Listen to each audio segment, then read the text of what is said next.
parler de la paracha. Si, on va parler paracha aussi. Accessoirement. Oui.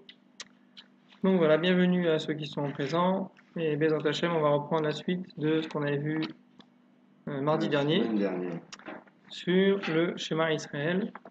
Donc on a fait un petit peu vite la première partie qui nous pose des questions, qui nous place le contexte de la réflexion qu'on va mener.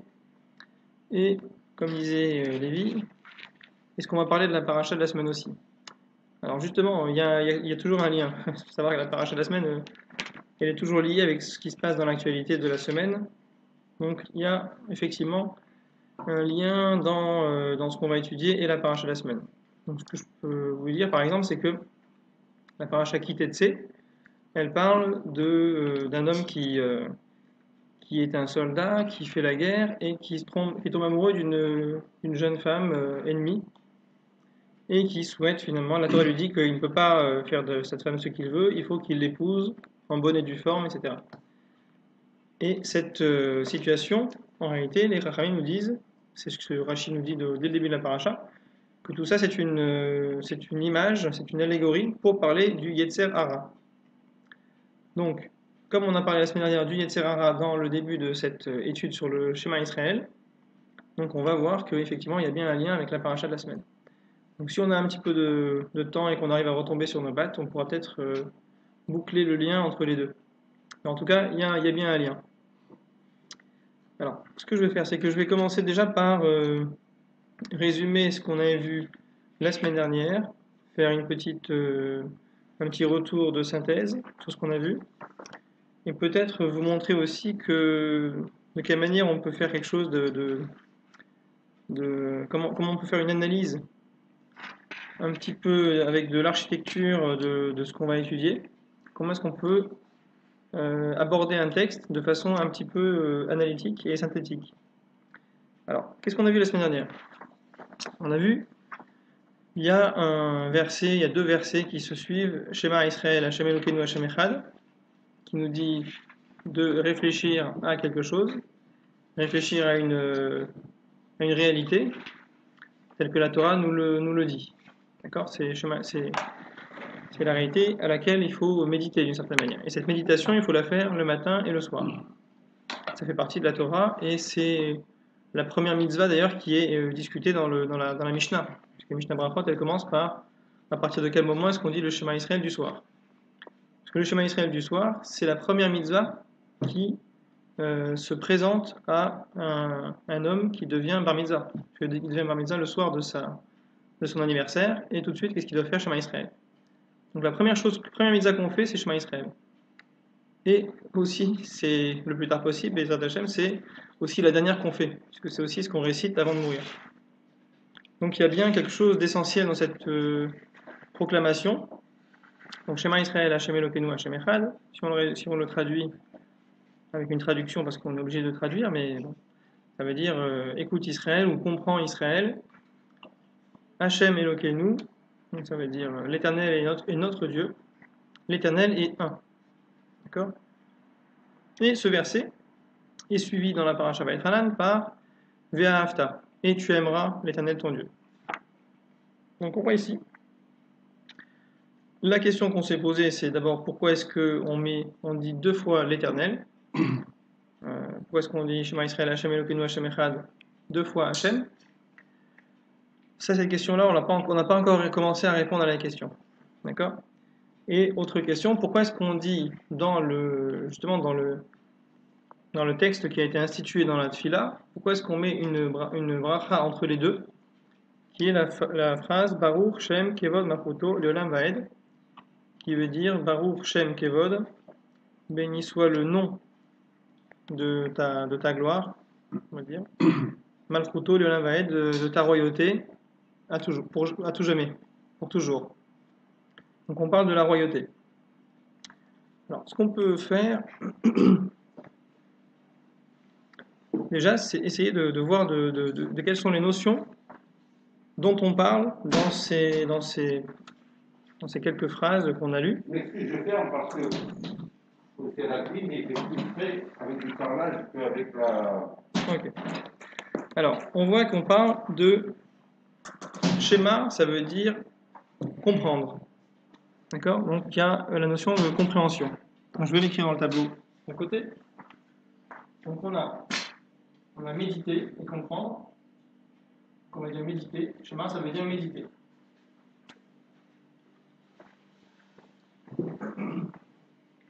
Schéma, ça veut dire méditer. Ensuite, on a la notion d'amour. D'accord? Donc aimer. Il y a afta. Donc on a un verset qui parle de méditation, un verset qui parle d'aimer. La première explication que donne Admor Zaken sur ce verset-là, c'est que aimer, ce n'est pas un ordre. Aimer, c'est une conséquence.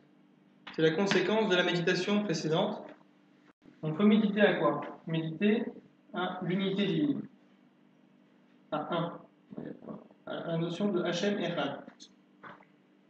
Pour l'instant, je ne fais que mettre les choses en place, mais je ne comprends rien. Hein. Pour l'instant, on agit de façon très méthodique, sans se poser trop de questions dans le fond, mais au moins on met les éléments en présence. D'accord? Donc on a médité sur le 1, sur la notion de 1, et après c'est aimer. Donc pour moi, c'est que méditer va entraîner une relation d'entraînement. La conséquence de la méditation va entraîner automatiquement une action d'aimer, ou plutôt un sentiment d'aimer. Donc, aimer Dieu, je ne sais pas trop ce que ça veut dire, mais bon, en tout cas, il faut. C'est aimer. Voilà. Là, il faut. Là, il faut, je ne sais pas s'il faut, mais en tout cas, il faut méditer. Et la méditation entraîne aimer. Donc après, par relation, donc ça veut dire qu'il faut arriver à cette conclusion. Donc, on voit là-dedans, si on veut réfléchir un petit peu à ça, une petite piste de réflexion, c'est qu'on peut déjà construire l'être humain en deux parties. Donc il y a sa tête, avec son cerveau, d'accord, son petit chapeau, donc son cerveau, et il y a son cœur. D'accord? Donc on voit que ce que la Torah nous dit, c'est que le cœur, étant le siège symbolique des sentiments, le cœur n'est pas complètement... si le cœur était complètement libre d'aller où il veut, il irait un petit peu partout. Mais ce qu'on lui demande, c'est... On ne peut pas ordonner au cœur directement quelque chose. Il faut que ça passe par un certain canal de la compréhension. Donc il faut que le cœur soit, d'une certaine manière, dirigé par le cerveau. Donc c'est pour ça qu'on dit schéma Israël, ça veut dire que tu vas réfléchir avec ton cerveau, avec ta tête, et tu vas automatiquement faire descendre dans ton cœur un sentiment d'amour de Dieu. Voilà. Je suis vraiment désolé d'employer ces termes parce que ça ne veut pas dire grand-chose, mais bon, en tout cas, voilà, ça fait Ve'ahavta et Hashem Elokecha. Tu aimeras l'Éternel ton Dieu. D'accord? Ce que ça veut dire, bon, peut-être qu'on le verra une prochaine fois parce que il faut que je rassemble un peu plus d'éléments sur ce que ça veut dire Ve'ahavta et Hashem Elokecha, mais en tout cas, là, déjà, une première chose qu'on a vue la semaine dernière, c'est-à-dire que c'est ce qu'il dit Pirouche Omer Akatou, chez Yaramik Vedarato Veyavin, chez Hachem Echad, Yavo le Bechinat Ve'ahavta Hashem Atil, Bechal Alecha Vishne Yitzirecha. Donc là, on voit qu'on parle d'aimer Hachem avec ces deux penchants. Donc ce qui veut dire qu'il y a le Yetzer Hara et le Yetzer Hatov.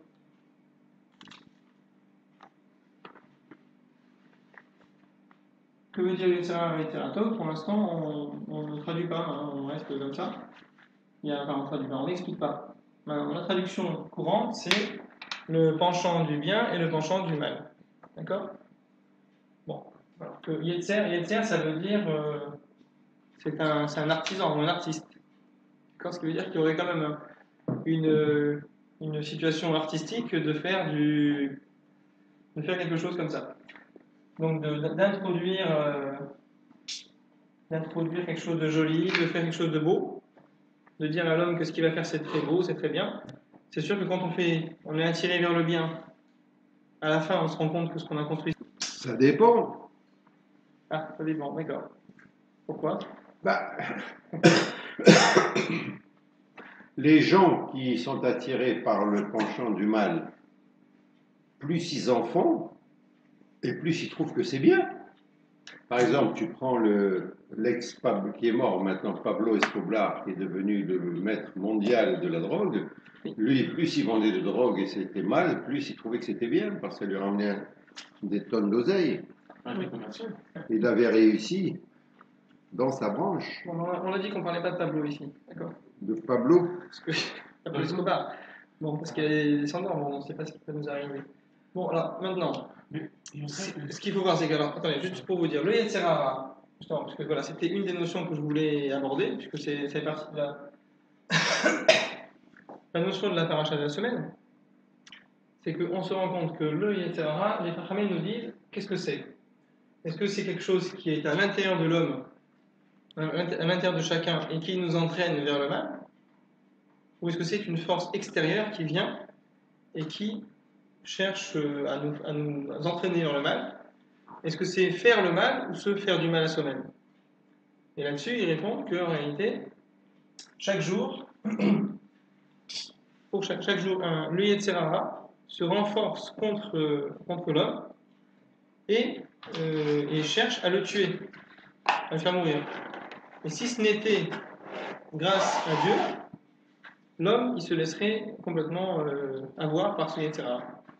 Donc le Yetzirah, finalement, ça apparaît comme étant quelque chose d'extérieur et qui vient pour te détruire. Donc nous, ce qu'on croit, c'est que le Yetzirah fait faire des choses mauvaises aux autres.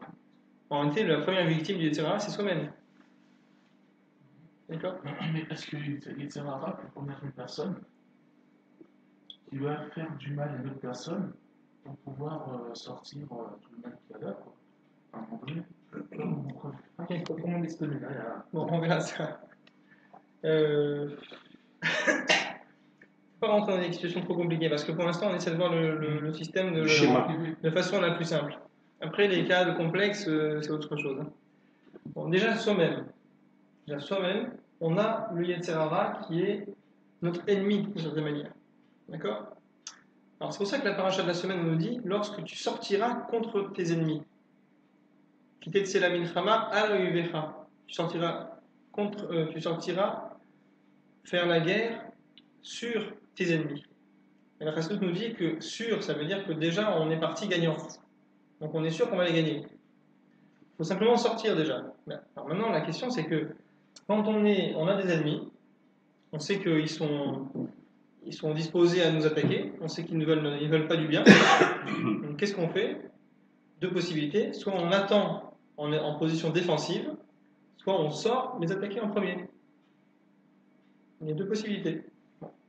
C'est sûr que si on regarde le nom de l'armée d'Israël, c'est Tsahal, c'est l'armée de défense d'Israël. C'est pas l'armée de défense active, c'est une défense un peu passive, logiquement. La seule fois où ils ont fait une défense active, c'est en 67. Et on leur a bien reproché, puisque on veut que toutes ces conquêtes de 67 soient bien sûr rendues à ceux qui les revendiquent, pour rester neutre. Donc maintenant, on a deux possibilités. Et le Yetzirah, justement, c'est la même chose. Alors, c'est pour ça que la paracha nous parle de ce contexte-là. On dit, tu vas sortir, attaquer le Yetzirah, parce que si tu restes statique, c'est lui qui choisira le moment où t'attaquer. Donc c'est sûr que la défense, c'est très bien. On a des dômes de fer, on a des trucs, on a les murailles, on a toutes les protections possibles. Mais on n'est pas maître du moment où il va attaquer. Donc finalement, au niveau stratégique, c'est une mauvaise option. Surtout quand on sait que derrière, ils sont en train de préparer des colonnes blindées, etc. Il vaut mieux envoyer une attaque d'aviation, bombarder tout ça, et c'est fini. On n'en parle plus. Et si on attend qu'ils arrivent pour réagir, c'est mort. Donc là, l'homme qui est conscient de cela, et la paracha de cette semaine nous parle de cette situation, il va aller attaquer. Le problème, c'est que cet homme n'a pas prévu, c'est que le Yetzirah va se présenter sous la forme d'une très jolie dame qui a de jolis yeux, etc. Donc il va dire, finalement, pourquoi pas? Et puis elle va dire, oui, vous savez, moi j'ai toujours été intéressé par le judaïsme, c'est quelque chose de très intéressant, etc. Ok. Donc il va se laisser, finalement, oui, en plus je vais l'aider à se convertir, c'est une bonne chose, très bien. Donc il est pris au piège de cette manigance, si tu veux, ou si tu veux, ce stratagème du Yetzirah. Donc, on voit que le Yetzer Hara, il peut se présenter comme un gros ennemi très méchant, mais aussi il peut se présenter comme quelque chose de très séducteur. Voilà. Et à la fin, je le dis, à la fin, cet homme, et c'est ce que la Torah nous dit par toute une allégorie, une suite de sujets, c'est que finalement, il va arriver à tomber amoureux de cette femme sur le champ de bataille, à se marier avec elle malgré toutes les difficultés, à faire tout ce qu'il faut, à avoir des enfants, etc. Et à la fin, il va arriver à la détester. Finalement, ça va tourner au drame de sa vie, ça va être une horreur. Et finalement, il va se rendre compte que c'était vraiment le Yetzer Hara. Parce que ce qui était présenté comme étant une super occasion, l'amour de sa vie ou l'occasion de sa vie, ça se présente comme ce qui a détruit sa vie. Donc ça, c'est l'allégorie de Yetzer Hara. Parce qu'à la fin, évidemment, il y a plein de choses qui vont arriver. Donc il va se séparer d'elle, il va la détester, et son fils va devenir un enfant insupportable, etc. Et à la fin, C'est pas toujours comme ça. Hein. son fils va devenir même un meurtrier et peut-être même qu'il a tué son père. C'est pas toujours comme ça. C'est pas toujours comme ça, je ne sais pas. Peut-être que c'est comme ça, mais ça n'est pas aussi visible. En tout cas, ce qui est sûr, c'est que le Yetzer Hara. C'est grave ce que tu dis là, hein, parce que moi je connais. Non, mais ne rentrons pas dans des cas particuliers. Ah bah oui, quand même. Moi, je donne un principe que. Mais c'est ça le problème. C'est que on te dit aussi, puisque les conversions existent, c'est qu'il y a des possibilités. On parle de conversion. Je parle de la conversion dans un cas où finalement, ce qui se passe dans un paracha, on parle de quoi? D'un homme qui perd la tête pour une ennemie. C'est pour une ennemie. Une non-juive est toujours une ennemie, ou un non-juif est toujours un ennemi. Hein. Non, c'est pas vrai ça. C'est pas vrai. Mais là, en l'occurrence, c'est une ennemie. C'est une ennemie. C'est sur le champ de... Oui, mais tout ça, c'est au premier degré. Mais si tu prends la vie est un combat, un champ de bataille, et c'est une ennemie aussi. Hein. La vie est une ennemie? La vie non. est un champ de bataille. Oui, d'accord, mais la vie n'est pas une ennemie. La vie, pas la vie est une ennemie. Ah, mais on rencontre des hommes rencontrent des femmes ennemies, elles sont non-juives. Des femmes rencontrent des hommes non-juifs, c'est des ennemis. Et les hommes juifs sont des ennemis aussi. Non, mais là, il n'est pas question de juifs et non-juifs. On peut très bien rencontrer aussi des situations où, voilà, on est très bien.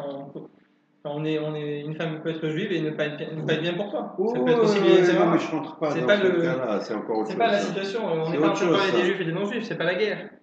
Là, il se trouve d'une situation de guerre. Donc finalement, elle est identifiée comme étant l'ennemi. Finalement, c'est comme, je ne sais pas, je ne vais pas donner l'exemple, mais en tout cas, c'est une situation qualifiée de, voilà, il est tombé amoureux d'une ennemie. Maintenant, l'ennemi, elle a le droit aussi de se convertir, elle a le droit aussi de... Finalement, ça peut être une vraie histoire d'amour, une vraie histoire sincère de tous les côtés. Mais il se trouve que ça je ne dis pas, enfin, je ne sais pas si c'est voué à l'échec à 100% ou finalement s'il y a une possibilité de réussir. Ce que j'ai pu lire, conversion, pour une femme qui se convertit au judaïsme et c'est refusé par rapport. Oui, bien sûr. De toute façon, la conversion par intérêt n'est pas une conversion sincère. Voilà, parce qu'il y a un intérêt. Quand l'intérêt disparaît, voilà. C'est comme Brigitte Bardot. Hein. Donc elle s'est convertie par intérêt et maintenant elle ne sait pas ce qu'elle est, si elle est juive ou pas juive, mais bon, en tout cas, elle est un peu paumée. Bah oui, c'est converti pour se marier avec un homme juif. Robert Zaguri. Robert Zaguri, je ne sais pas. Bob Zaguri. En tout cas, voilà. Un Marocain. En tout cas, voilà. En tout cas, on voit que ce qui est fait par intérêt n'a pas de valeur. Donc, parce que ça n'a pas de valeur pérenne, ça a une valeur dans le moment. Donc, où j'en étais, c'est que, voilà. Donc, on a vu à peu près tous les éléments ici, du début de la paracha. Après, on nous dit, finalement, la méditation. Je médite, ok. Je vais méditer très profondément Shema Israël. Tous les jours, je vais le faire avec vraiment une grande concentration et je vais me mettre vraiment dans la situation de réfléchir à ça et au bout de quelques temps, quand même, je vais quand même bien maîtriser la réflexion. Je vais traduire, je vais comprendre, je vais voir les explications. Donc, la méditation sera efficace. Et donc, je vais arriver à l'amour d'Hachem qui est total, puisqu'on dit que cet amour sera de telle sorte que on va aimer Bechon et Vavecha, c'est-à-dire avec les deux penchants, avec le penchant du bien et le penchant du mal. Donc, pour l'instant, on a vu superficiellement ce que c'est que le penchant du mal. Hein. On n'a pas vu de façon très approfondie. Donc on nous dit, ce que la demande nous dit, c'est que malgré tout, tout ceci, ça ne se vérifie pas dans la réalité. Parce que moi je fais Shema Israël, vous faites Shema Israël. La plupart des gens font Shema Israël le soir et le matin, le matin et le soir. Et pourtant, ils ne sont pas arrivés à ce niveau de Ve'ahavta. Donc la conséquence, la relation ici, n'est pas une relation, c'est une relation qui est normalement automatique, mais on n'y arrive pas. Donc ça veut dire qu'il y a quelque chose qui bloque ici. Il y a un petit élément de perturbation. Qu'est-ce qui bloque? Qu'est-ce qui perturbe? Donc, ce qui perturbe, c'est parce que Hachem nous a donné nous a mis dans une situation où il faut faire des choix, où il faut s'engager. Donc c'est ça le problème. Le problème, c'est l'engagement, c'est la liberté. Achayanhu, Tiv re'e natati lefanecha hayom et achaim v'chule ou bacharta b'chaim. Donc là, on a une autre notion qui vient, c'est la notion de la vie. D'accord? La vie et le choix. On a la vie qui se présente, enfin, qui nous est présentée devant nous, et on a un choix. On a un choix à faire, et ce choix, il est à faire par chacun en toute conscience. Donc ça demande d'être en capacité de faire ce choix, déjà, parce que si on fait un choix et qu'on n'a pas pesé le pour et le contre, et qu'on n'est pas conscient de ce choix, ce n'est pas un choix, c'est quelque chose qui, bon, on s'est engagé quelque part, on est allé, on a suivi tout le monde. Donc c'est pas vraiment un choix. Donc pour que ce soit un choix vraiment accepté, réfléchi, complètement assumé par la personne qui va le faire. C'est ça ce que dit la demande américaine. Kol echad ve'echad shirotze la'avod Hashem, tzarich leyada b'krila b'krila shelo. Toute personne qui veut s'engager dans la avodat Hashem, donc la traduction avodat Hashem, c'est vraiment s'engager dans le projet divin, voilà, celui qui veut vraiment faire partie du projet divin, mais être engagé, être à 100% dans ce projet-là. Il faut d'abord qu'il se demande est-ce que c'est son choix, et pourquoi il fait ce choix, et qu'est-ce qui le tient ici. Pourquoi je dis ça? Parce que finalement, si quelqu'un a été placé dans les actes de la Avodat Hashem, c'est-à-dire il étudie la Torah, il fait les mitzvot, il ne fait aucune avéra, il est complètement dans les actes parfaits, un juif observant à 100%. Mais s'il n'a pas fait le choix, ça veut dire qu'il n'est pas encore rentré dans ce qu'on appelle la Avodat Hashem. Il est encore dans une situation dans laquelle il ne s'est pas engagé par son choix. Donc il le fait, mais il n'est pas engagé. Comme quelqu'un qui serait en stage. Voilà. Il est en stage, il n'est pas embauché. Donc il ne fait pas partie de l'entreprise. Il peut partir, ou bien on peut le virer du jour au lendemain. Il ne fait rien, il est là. Il est juste là parce qu'il veut faire comme tout le monde. Mais il n'est pas engagé. Il ne s'est pas engagé. Donc ce choix de l'engagement, il est là. Maintenant, ce que l'Admor Zaken nous dit, c'est que on parle de la vie ici. D'accord? Donc, si on parle de la vie, j'aurais dû un petit peu changer un petit peu tout ça, c'est parce que ce qu'on peut faire, c'est qu'on peut améliorer ce schéma-là. Donc, qu'est-ce que la vie? C'est la question que l'Admor Zaken va se poser et qu'on peut réfléchir un petit peu là-dessus. D'accord? Qu'est-ce que la vie? Alors la vie, ça serait quelque chose à l'intérieur de l'homme, voilà, qui serait un certain élan de vie qui traverse chacun. D'accord? La vie. Donc après, il va nous dire. Alors là où je voulais en venir aussi, c'est que je ne sais pas comment vous pouvez atteindre ce point. Bon, il y a un élan de vie qui traverse chacun. Il y a même un élan de vie qui est à l'intérieur de chacun. La vie, elle est distribuée par le cœur. Parce que le cœur distribue le sang dans la partie haute du corps humain et dans la partie basse aussi. Dans la partie de la digestion, dans la moitié qui est très matérielle et qui s'occupe de la digestion, et la partie très spirituelle qui s'occupe de la réflexion, de la parole, de la respiration. Donc on voit que le cœur lui-même, il est une source unique de vie, mais qu'il se subdivise en deux parties, qui sont bien distinctes et qui sont bien séparées par des membranes à l'intérieur du corps. Donc l'anatomie nous permet de comprendre. C'est sûr que sa vie, la vie de quelqu'un, elle va se fonctionner normalement, pas en fonction de sa digestion. Le but de sa vie, tout le moteur de la vie de quelqu'un n'est pas sa digestion. Normalement, on n'est pas une vache. Donc on n'est pas là que pour digérer. On est là aussi pour avoir des idées, et la digestion des aliments nous permet de mettre en œuvre nos idées. C'est plutôt comme ça qu'il faut voir les choses. Donc il y a bien une partie en haut qui est en relation avec la partie en bas, mais parce qu'il y a bien une relation de subordination. Donc voilà, c'est la réflexion d'un homme ou d'une femme, c'est elle qui va la diriger, qui va diriger cette personne, et qui va utiliser les produits de la digestion d'en bas. Donc finalement, il y a une association, parce que si on veut aussi, si on a de très bonnes idées, mais qu'on ne mange pas, on n'aura pas la force de les accomplir, de les exprimer, de les partager, etc. Il faut manger, c'est pour ça qu'on mange un peu de pizza, donc on prend des forces pour avoir les idées et pour pouvoir faire fonctionner le cerveau. Donc le cerveau a besoin de la pizza. Par contre, la pizza, elle a besoin aussi du cerveau, parce qu'il faut aller au bon endroit pour manger la pizza. Donc, on ne peut pas manger une pizza par terre dans la rue. Donc il faut aller au bon endroit pour la trouver. Bon, de la même manière. Donc maintenant, c'est vrai que si on n'est que dans l'optique de trouver à manger et de trouver des bonnes choses à manger, alors finalement on perd le sens même de son existence, qui se situe dans des valeurs beaucoup plus élevées, qui ne sont pas que dans l'objectif d'alimenter la digestion.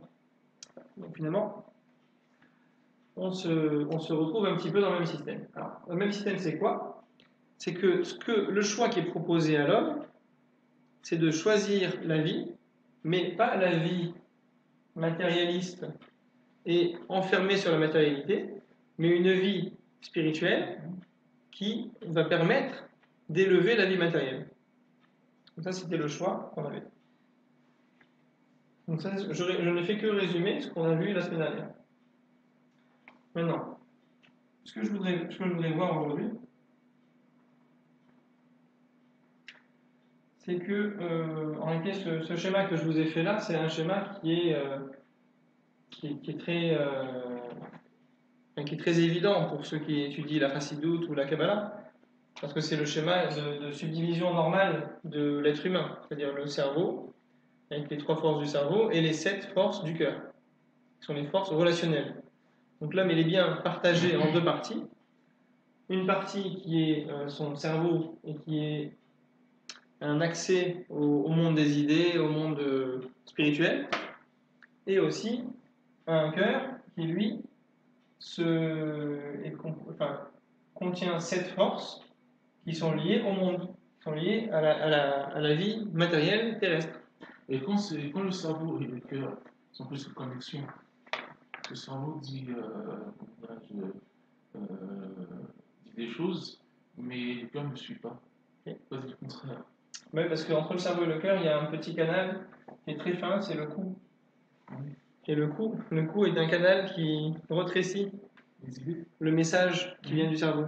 C'est ça que le cœur et le cerveau ne sont pas collés, ils sont bien séparés. Donc il faut qu'il y ait un passage qui se passe. Et à un moment dans la Torah, quand on voit que que Benjamin a pleuré sur le cou de Yosef, c'est marqué qu'il a pleuré sur les coups de Yosef. Pourtant Yosef, il n'a pas 2 têtes. Vraiment, il n'a qu'une seule tête. Donc les coups comme ça. Et on dit que le cou fait référence au Beth Amikdash. Parce que justement, le Beth Amikdash, donc Benjamin a pleuré sur la destruction des 2 Beth Amikdash, donc il y avait 2 coups. Et le cou symbolise. Pourquoi le Beth Amikdash est représenté par un cou et symbolisé par le cou? Parce que c'est justement celui qui va faire le lien entre le cerveau, entre le spirituel et le matériel. Donc c'est ça le Beth Amikdash, c'est la résidence divine sur terre. On voit bien que la divinité se matérialise sur terre, dans le Beth Amikdash, donc c'est bien un coup, puisque ça permet de faire la liaison entre les deux. Donc nous, il faut renforcer son côté de connexion, le coup, si tu veux. Il faut renforcer le coup, parce que pour qu'à l'intérieur de nous-mêmes, on construise le Beth Amikdash. C'est pour ça que Hachem a dit Ve'asuli mikdash, vous me ferez un mikdash, Ve'shachanti betocha, mais je résiderai en vous. Donc, en vous, ça veut dire c'est en vous, c'est pas dans les pierres. Non, c'est bon. Donc ça veut dire qu'on peut construire un Beth Amikdash à l'intérieur de sa propre personne. Que veut dire construire un Beth Amikdash? Ça veut dire fabriquer, mettre, ça veut dire se structurer soi-même, se structurer. Parce que quel est le problème de l'homme finalement? Quel est le problème de chacun?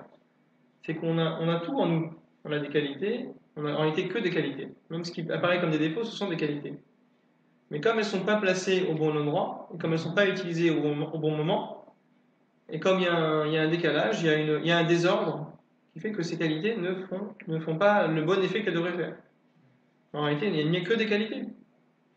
Donc on a tout ce qu'il faut. C'est pour ça que d'ailleurs, quand on voit qu'on a combien de qualités en nous, le chiffre de la perfection, c'est 10. Donc le 10, c'est quoi? C'est SR. SR, c'est SR comme ça. Et le mot SR à l'envers, ça fait Racha. Racha, qui veut dire le méchant, ou mauvais. Donc on voit qu'en réalité, ce qui est mauvais, c'est pas que c'est mauvais dans l'absolu, c'est juste que c'est à l'envers. Si tu lis à l'envers, tu trouves SR, tu trouves le 10. Comme quelqu'un qui aurait sa chambre mal rangée, mais tout est là. Donc en réalité, le lit il est là, tout est là. Il y a pas de... On n'a pas enlevé les éléments. C'est juste que comme c'est un petit adolescent, il a tout mis en l'air. Voilà, les chaussettes sont sur le bureau, tout est. Voilà. La couverture elle est par terre. Ça frappait ma mère. Ça passe ça, range la chambre. Les yeux sont rangés. Ben voilà, donc en réalité, le terme de rachat veut dire que tout est bien là, mais c'est pas dans le bon ordre. Donc il faut juste se mettre dans l'ordre. Et c'est pour ça qu'on est en train de bien comprendre que le cerveau, la méditation amène à faire naître des sentiments dans le cœur. Alors, comment est-ce qu'on fonctionne aujourd'hui? C'est plutôt souvent l'inverse. C'est-à-dire que le cœur nous attire vers quelque chose et après on cherche à justifier par le cerveau. Donc ça c'est à l'envers. C'est-à-dire en réalité on cherche à trouver des justifications à ces attractions superficielles si tu veux. C'est pour ça que certaines personnes disent il faut du temps pour aimer. Bah oui, de toute façon aimer c'est pas quelque chose qu'on trouve sous le sabot d'un cheval. C'est quelque chose qu'on construit. On construit avec différentes expériences, il faut du temps et il faut surtout la conscience. Il faut aussi une conscience qui nourrit l'amour. Donc l'amour de feu de paille, ben, c'est un feu de paille, donc il s'éteint très vite. Donc si c'est l'amour, si c'est un coup de foudre, ça dure une demi-seconde, hein, c'est pas, même pas. Ça dure très vite. Donc, bah oui, mais dans la vie, dans le sens de la vie, ça dure très vite. C'est comme un coup de foudre vraiment dans un orage. Oui, je suis d'accord, mais dans la vie réelle, il faut ça durer plus longtemps. Ah, peut-être. Bon, en tout cas, ça peut durer plus longtemps, mais à la fin, ça se termine. Donc finalement, c'est comme si ça n'avait duré qu'une seconde. Donc c'est pas. C'est ça. Maintenant, il peut y avoir aussi un coup de foudre qui soit un vrai coup de foudre, qui soit réel. Mais pour ça, il faut quoi? Il faut que ce soit aussi alimenté par comme ça, par la réflexion. Non, c'est quoi cette réflexion en réalité? C'est quoi la réflexion qui permet de faire nourrir l'amour? La réflexion qui permet de faire nourrir l'amour, elle est très simple. C'est déjà la reconnaissance. C'est la reconnaissance de ce que l'autre a pu apporter. Pas forcément de ce qu'il a donné en tant que tu m'as donné, donc je t'aime. Mais c'est parce qu'on reconnaît qu'il est un élément essentiel dans ma vie. Donc en réalité, déjà il y a une reconnaissance à avoir là-dessus. On voit que c'est un élément qui fait que sa vie a un sens, a une construction, elle a un déroulement positif. Et donc on ne peut qu'aimer, donc si on reconnaît ça. Le problème, c'est que souvent, les gens manquent de reconnaissance. Parce c'est plutôt humain de perdre la reconnaissance. Donc même si quelqu'un t'a donné tout le temps, le moment où il s'arrête, tout de suite, c'est fini. Alors qu'en réalité, il faut déjà savoir quel est le capital qui a été donné déjà. C'est énorme. Même ça peut être énorme, mais il suffit d'un petit détail pour que tout soit jeté à la poubelle. C'est pour ça qu'en réalité, il suffit il suffit d'un peu de mal pour oublier tout le bien. Et d'un autre côté, il suffit aussi d'un peu de bien pour oublier tout le mal. Donc on voit que ça, c'est aussi la symbolique de la lumière, parce qu'il suffit d'une petite lumière pour chasser beaucoup d'obscurité. Mais en réalité, il faut d'abord se mettre... Enfin, c'est pas artificiel tout ça. On ne peut pas créer de l'amour sur quelque chose qui n'est pas... qui ne doit être que de l'amitié ou qui doit être que simplement un respect normal. L'amour entre un homme et une femme, c'est quelque chose de... c'est une alchimie que personne ne maîtrise, il n'y a que Dieu qui maîtrise. Donc il n'y a que lui qui peut savoir si vraiment ça peut se faire. Ça ne peut pas se créer artificiellement. D'accord ? C'est juste ce point-là que je voulais dire. Alors, autre point à voir, c'est que dans un certain nombre de... Voilà. Surtout ce qu'il faut voir ici là-dedans, c'est que je veux juste faire prendre conscience. Je l'ai déjà parlé la semaine dernière de ça. C'est à quel point la Torah est incroyable. Parce que elle nous dit, tu choisiras la vie. D'accord ? Il faut poser les portables. Donc la Torah nous dit, tu choisiras la vie. Donc en réalité, elle met l'accent pas sur la soumission à Dieu, pas sur la soumission à quelque chose qui nous dépasse et qu'il faut accepter parce que de toute façon, voilà, on ne peut pas comprendre, tu acceptes. D'accord ? Comme on a l'impression, finalement, on peut avoir l'impression que la Torah, que les mitzvot sont des choses qui s'imposent à nous. D'accord ? Or, on sait très bien que quand quelqu'un, tu lui imposes quelque chose, il n'est pas en train de vivre la chose. Il est en train de, au contraire, il est plutôt absent de cette chose-là. Il n'y a pas de vie, il n'y a pas de vitalité, il n'y a pas de joie de faire la chose. Alors la Torah nous présente les choses. C'est Ubacharta Bachraim, Le'ahava et Hashem Elokecha, pour aimer l'Éternel ton Dieu. Donc ça veut dire quoi ? Ça veut dire que finalement, elle nous donne un petit élément aussi. C'est que si on veut aimer Hachem, il faut faire le choix de la vie. Cette vie qui est quelque chose que tout le monde connaît, puisqu'on est vivant. D'accord ? On pense qu'on est vivant. On imagine qu'on est vivant parce qu'on bouge. Mais la vraie vie, c'est quoi ? La vraie vie, c'est de ressentir cet élan vital qui me traverse moi et qui est différent de ce qui te traverse toi ou de ce qui traverse n'importe qui d'autre. Donc finalement, la vie, c'est quelque chose de très, très spécifique, bien que ce soit partagé par tout le monde, mais il faut faire un effort pour le ressentir dans la profondeur. Parce que si on est dans l'imitation des autres êtres humains, on n'est pas dans la vie. On est dans une espèce de pantomime géant. On fait comme tout le monde. Tout le monde fait comme ça, je fais comme ça. Là, on n'est pas dans une expression personnelle de sa vie. D'accord ? Or, ce que la Torah nous demande, c'est Ubacharta Bachraim, c'est-à-dire que tu vas choisir la vie. C'est ça la référence. La référence, c'est le fait que tu te sentes vivant dans l'adhésion au mitzvot, dans l'adhésion à la Avodat Hashem. Et c'est ça qui va t'amener. Alors ça, je pense que là, vraiment réfléchir. Est-ce que c'est clair pour l'instant ? C'est clair. C'est clair ? Oui. Bon, si c'est clair, parfait.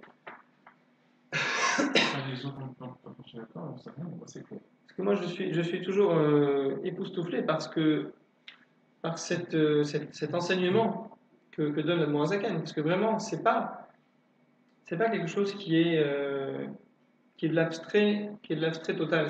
Au contraire, c'est quelque chose de très concret.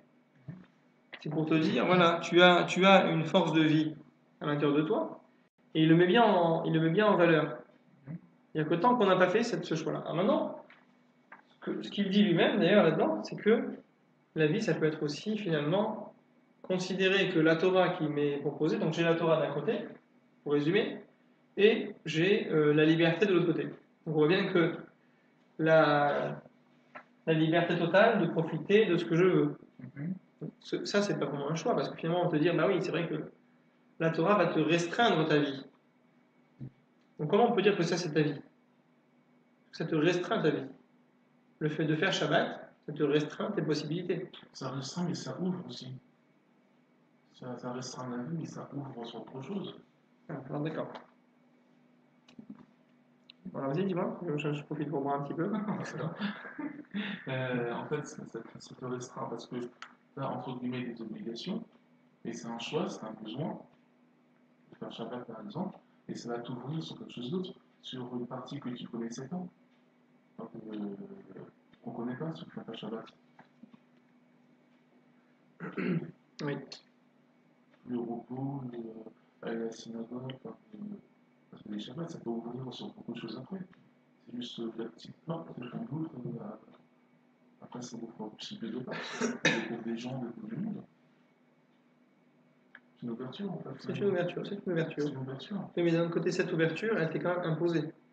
Non, c'est pas imposé. Alors, est-ce qu'on Si peut... c'est une obligation, ça va pas faire une ouverture. Si c'est un besoin, ça va ouvrir. Ah, donc c'est un besoin. C'est un besoin, voilà. Et pourquoi ça serait un besoin? Par rapport à ce qu'on. Et pourquoi ce serait un besoin par rapport à... Par rapport à ce qu'on peut éprouver, par rapport à ce qu'on peut éprouver. C'est-à-dire que si on ne fait pas Shabbat et on se dit, bon, bah, il serait temps de faire Shabbat, bah, c'est un besoin. Si on n'a pas été fini, on le remet, c'est un besoin. Si on n'était pas religieux, on devient un petit peu, mais un peu plus, c'est un besoin. C'est pas une obligation. Parce que par obligation, on s'interdit de faire après. Et par besoin, en fait, c'est une ouverture ou c'est une liberté. Ok, en réalité, tu as dit le mot qu'il faut dire. Je pense que, enfin, en tout cas, je pense que c'est ça, c'est là-dessus que je voulais arriver. C'est que cet élan vital, cet élan de vie, ce sont des besoins qui sont des besoins à l'intérieur de soi. D'accord? Donc maintenant, ça veut dire quoi?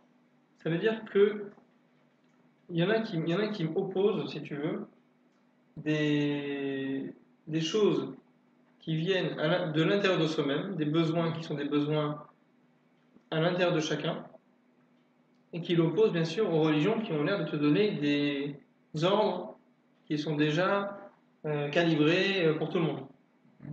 Donc il y aurait la religion qui est une référence externe, qui te dit comment tu dois être, ce que tu dois faire, ce que tu dois penser, comment tu dois te comporter. Et il y aurait l'être humain qui, le pauvre, s'il adhère à ça, finalement, lui, son ressenti, son besoin interne, son besoin principal, il ne peut pas l'exprimer. Enfin, pas tout le temps. En tout cas, il est obligé d'en mettre certains de côté. D'accord? Donc ça, c'est ça le problème. C'est pour ça que certaines personnes te disent, dans la Torah, en tout cas dans le monde juif, c'est que je ne suis pas religieux parce que je ne sens pas les choses ou parce que ça va m'enlever trop de liberté.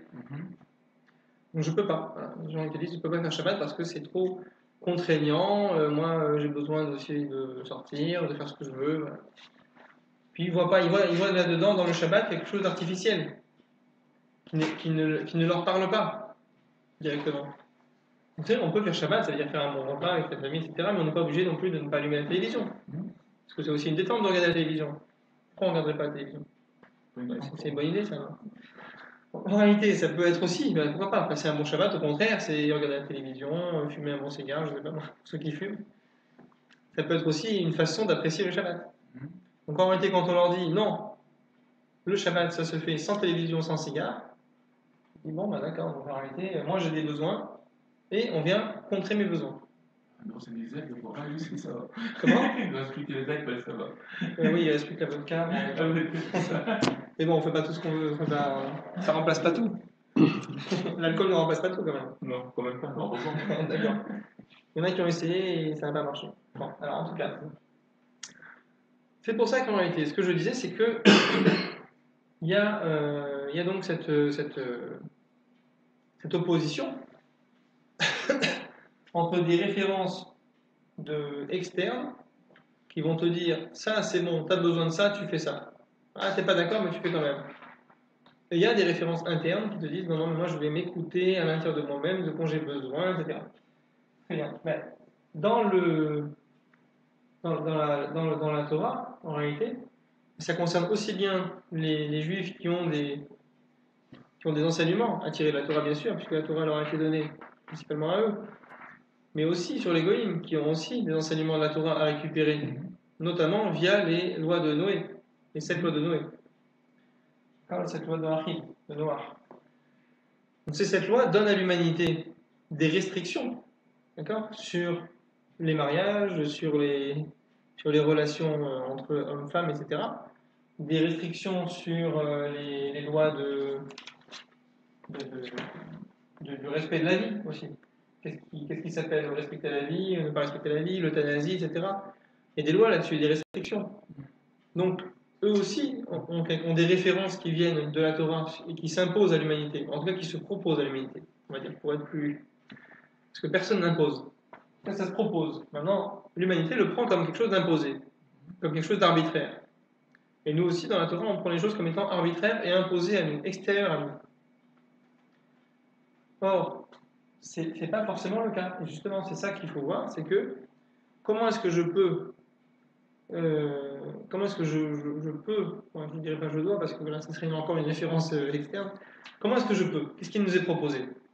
Soit je prends la Torah comme étant un ensemble de lois qui va s'imposer à moi. Enfin, je prends le gros Shulchan Aruch et je le mets sur ma tête. D'accord? Très bien, ça s'impose, ça m'aplatit. Ou alors, je vais imaginer, ou je vais penser, ou je vais essayer de retrouver à l'intérieur de moi tout ce qui va faire adhérence, tout ce qui va résonner avec cette Torah qu'on enseigne. Ça veut dire je vais réfléchir, essayer d'intégrer la partie essentielle de la Torah pour que ce soit quelque chose qui devienne finalement mon propre besoin. Donc ce ne sera plus quelque chose qu'on m'impose, ce sera quelque chose qui vient de moi. Le fait que je fais Shabbat, c'est pas parce qu'on me dit Shabbat c'est comme ça, on t'interdit ça de faire ça Shabbat. Parce qu'en réalité, de moi-même, je considère que ça n'a aucun sens pour moi de le faire. Oui, mais il y a beaucoup de gens qui s'interdisent par eux-mêmes, ou par leur famille. Pourquoi? Genre, c'est comme ça, on fait Shabbat, c'est comme ça, c'est plus un besoin personnel. Non, ils ne pensent plus d'eux-mêmes, c'est personnel. Mais ce que je te dis, c'est que là-dedans, il n'y a pas de vie. C'est un Shabbat, c'est une mitzvah qui est morte. Une mitzvah qui n'a pas d'âme. Puisqu'elle est faite parce qu'elle m'est imposée. D'accord? Il n'y a pas de vie là-dedans. C'est ça ce qui est dommage, c'est que comment est-ce qu'on veut... Qu'est-ce que Hachem nous a dit de faire? C'est de choisir la vie. Donc il semblerait que si on prend la Torah comme étant quelque chose qui nous est imposé de l'extérieur, à ce moment-là, c'est plus la vie. C'est quelque chose qui... En tout cas, c'est pas en résonance avec ma propre élan de vie. Donc forcément, il y a quelque chose qui ne va pas. À l'intérieur de moi, il y a ma vie et il y a ce qu'on m'impose. Et ça me brusque un peu, ça m'étouffe. Donc à la fin, ça sortira quelque part. Donc ça ne peut pas rester étouffé et ne jamais apparaître. Donc ça peut apparaître. Ce que je dis là-dedans, attention, c'est pas de dire qu'il ne faut faire que ce que l'on ressent. C'est pas ça. Je dis plutôt l'inverse, je dis plutôt qu'il faut ressentir ce qu'on fait. Pas qu'il ne faut pas faire que ce que l'on ressent. Mais il faut essayer de retrouver dans toute la Torah qui nous est offerte, qui nous est proposée, quelque chose qu'on ressent en le faisant. D'accord? Donc même, par contre, maintenant, si demain matin je ne ressens pas, ça ne veut pas dire que je ne fais pas. Ça veut dire que je dois faire, et au contraire, en me demandant pourquoi je ne ressens pas. Et en essayant de retrouver à l'intérieur de moi-même ce qui me permet de ressentir ça. Pourquoi je dis ça? Et ça, c'est quelque chose de... C'est l'axiome essentiel qui fait que beaucoup de gens peuvent se tromper en imaginant que ce qui vient de la Torah ou ce qui vient des religions est forcément quelque chose d'arbitraire et d'imposé. Parce que dans toutes les religions, c'est souvent arbitraire et imposé. Mais pas dans la Torah, malheureusement. Enfin, heureusement, en tout cas. Heureusement. Nous, on sait, on a une émouna, que la Torah n'est pas de l'arbitraire. La Torah, c'est quelque chose qui nous vient d'Hachem et qui nous vient par l'intermédiaire d'une chaîne de rabbanim depuis Moshe Rabbeinu.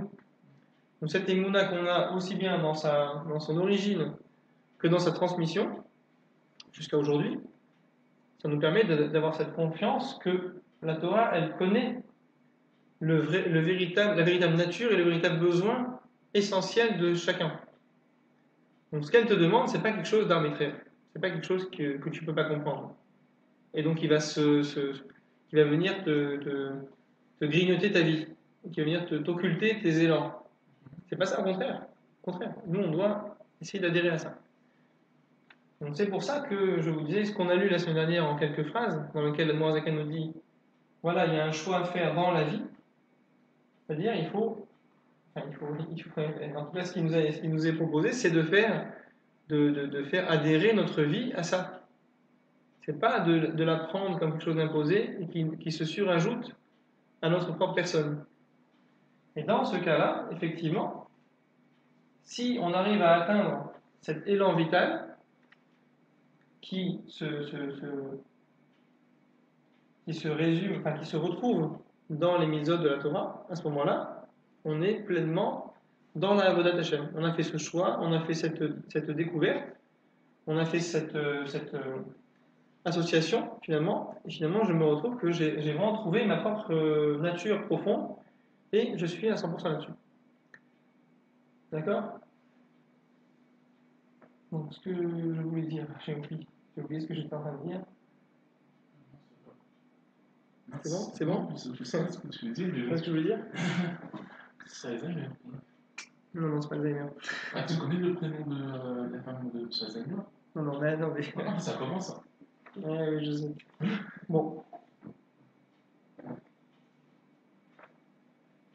Donc en réalité, on a vu à peu près ça. Alors, est-ce qu'il y a des questions? Est-ce qu'il y a des questions de ta part? Moi, non.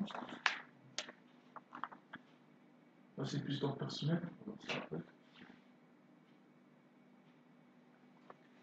Donc je ne sais pas si on continue encore un petit peu. Oui, alors je me souviens maintenant où est-ce que j'en étais. Ouais. Je voulais juste reprendre autre chose. Alors, puisque on a parlé tout à l'heure de la paracha Kitetse, je voulais maintenant, c'était voilà. Donc, apparemment, il y a quelque chose dans le cœur qui serait fragile, qui serait en balance, il serait un peu balancé entre l'Itzara et l'Itzaratov. Donc le cœur, lui, il a des attirances aussi bien dans le côté constructif, l'Itzaratov, que du côté destructeur, autodestructeur, qui est l'Itzara. Comme on a vu tout à l'heure, c'était autodestructeur. D'accord? Donc ça, c'est pour ça que le cœur ne peut pas être complètement libéré de toute réflexion. Au contraire, il faut qu'il soit cadré par une bonne tête. Donc il faut une bonne tête avec un bon cœur. Mais si le cœur il est tout seul, il peut se perdre dans des mauvaises directions. Là-dessus, on voit dans un autre Mahamar cette fois-ci du Rabbi, qui nous dit quoi? Qui nous dit que le shofar, là on est dans le mois des Louls, et que Rosh Hashanah va arriver, le shofar de Rosh Hashanah, qu'est-ce qu'il fait? Quelle est son action? Al-Yédé chez Israël Tokin Beshofar, chez Iyatzaraka des Pnimut Alef, chez les Mahala Measechel. Il nous dit que grâce au fait que Israël va sonner le shofar, qui est un cri de la profondeur du cœur, qui est supérieur à l'intellect. Alors là-dessus, ça vient un petit peu contredire ce qu'on a vu ici. C'est-à-dire qu'on voit que la tête est au-dessus du cœur. Donc, même dans la forme du corps, la tête est au-dessus du cœur. Et là, il nous dit qu'il y a un cri qui vient du chauffard. Voilà, le chauffard c'est un cri qui vient de l'intérieur du cœur. D'accord? Et que ce cri-là, il est au-dessus de l'intellect. Voilà, donc il vient au-dessus. Donc on a quelque chose d'en dessous, qui est le cœur, en dessous de l'intellect, mais à l'intérieur de ce cœur, il y a quelque chose qui est au-dessus de l'intellect. D'accord? Donc c'était juste pour vous faire remarquer ça. Et ça peut éventuellement aller jusqu'à cette source du besoin, finalement, cette source d'élan vital de chacun. Parce que finalement, qu'est-ce qu'on va faire à Rosh Hashanah? Ce qu'on fait à Rosh Hashanah, c'est qu'on essaye de réveiller cet engagement dans le bon côté. Dans le côté de la Torah, dans le côté des Mitzvot, dans le côté de Avodat Hashem, de certaine manière. Donc on dit à Hashem, c'est que voilà, j'ai pu me perdre un petit peu, mais je m'engage à 100%. Je suis avec toi à 100%. Donc en réalité, on vient à cet engagement. Mais cet engagement, il ne vient, il est motivé, comme on a vu tout à l'heure, parce qu'on avait la vie qui motive l'amour. tu choisiras la vie pour aimer l'Éternel ton Dieu. Et là, on voit qu'on essaie de réveiller la profondeur du cœur qui contient une force qui peut permettre de recréer cette même chose, ce même engagement. Je ne sais pas si je suis très clair là-dessus. Et donc là, c'est quoi cette force? C'est le ratson, c'est-à-dire c'est la volonté. Parce qu'au-dessus de la réflexion, il y a la volonté. Et la volonté, c'est quelque chose qui est plus élevé que l'intellect. Parce que l'intellect peut exprimer des choses, les expliquer en tout cas. Donc ça s'explique. L'intellect, c'est, par définition, c'est ce qui permet d'expliquer. Ça permet de comprendre, d'expliquer, d'exposer des idées. Mais quelquefois, tu te dis, non, je fais ce choix, mais ça ne s'explique pas. Pourquoi? Parce que je le ressens au plus profond de moi. Donc c'est quelque chose qui fait partie de moi. C'est quelque chose qui est impossible à retirer de moi. Donc ça fait un avec moi. Ça, c'est cette véritable volonté. C'est ça qui est réveillé par le shofar. Et c'est pour ça que le shofar n'est pas une parole, c'est pas une chanson, c'est pas une prière, c'est un cri. Donc ce cri veut dire que c'est quelque chose qui est au-delà de l'expression de la parole. Ça ne peut pas s'exprimer, ça ne peut pas s'expliquer. Pourquoi est-ce que quelqu'un décide, après toute une vie de légèreté, de venir, de faire teshuva, et finalement de se remettre là où il aurait toujours dû être, mais il n'y a rien qui a changé. En réalité, lui, il a pris cette décision comme ça d'un coup. Pourquoi? Parce que ça vient du plus profond de lui. Et si on lui demande d'expliquer, il dit non, faut expliquer, c'est comme ça. J'ai senti, j'ai fait. Voilà, c'est tout. Mais pourquoi tu ne faisais pas avant? Avant, j'étais comme ça, j'ai pas senti. Maintenant, j'ai senti, j'ai fait. Donc, il n'y a pas d'explication, il n'y a pas de rationalisation, ou en tout cas d'expression rationnelle par la parole, qui nous permet de dire pourquoi je suis revenu à l'endroit où j'aurais jamais dû ne pas être. Mais finalement, j'ai pu passer aussi 20 ans, 40 ans sans y être. Donc finalement, c'est possible. Et pourquoi maintenant c'est plus possible? On ne peut plus expliquer. Voilà, ça s'explique pas. Donc ça reste au niveau du cri, ça reste au niveau du chopin. Ça, c'est les glaçons. Les glaçons? Oui, il y a des glaçons, il y a une machine à glaçons. C'est pour ça que ça fait du bruit de temps en temps. C'est les glaçons qui tombent. Voilà, alors c'était le glaçon qui tombe pour exprimer la fin du cours. La fin du cercle du mardi. Donc merci à tous ceux qui ont eu la patience de suivre jusqu'à la fin. Et que ce soit pour la Refouach Lema de notre ami Richard Chaim Charvit. Il est à l'hôpital. Et pour aussi Abraham, mon ami Abraham Lashker, qui n'a pas pu venir parce qu'il était malade ce soir. Refouach Lema à tous. Et pour tous, une très bonne année. Ktiva Bechatima Tova. Shana Tova, mais en tout cas. De toute façon, il y a encore. Tu fais pas cours jusqu'à Rosh Hashanah?